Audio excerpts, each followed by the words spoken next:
من استقام على دين الله عز وجل وهو في الدنيا. الثمرة الأولى الراحة النفسية التي يجدها والطمأنينة والحياة الطيبة. الله عز وجل يقول: الذين آمنوا وتطمئن قلوبهم بذكر الله، ألا بذكر الله تطمئن القلوب. والله عز وجل يقول: من عمل صالحا من ذكر أو أنثى وهو مؤمن فلنحيينه حياة طيبة. حياة طيبة وما عنده ريال واحد، حياة طيبة كما قال الله عز وجل. بالله اسمع هذه الآية التي في سورة يونس: إنما مثل الحياة الدنيا كماء أنزلناه من السماء فاختلط به نبات الأرض مما يأكل الناس والأنعام حتى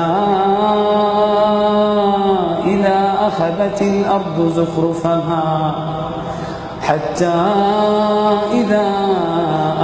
الأرض زخرفها وزينت وظن أهلها أنهم قادرون عليها أتاها أمرنا ليلا أو نهارا فجعلناها حصيدا كأن لم تغن بالأمس كذلك نفصل الآيات لقوم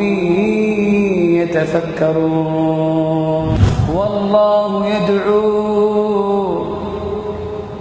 والله يدعو إلى دار السلام،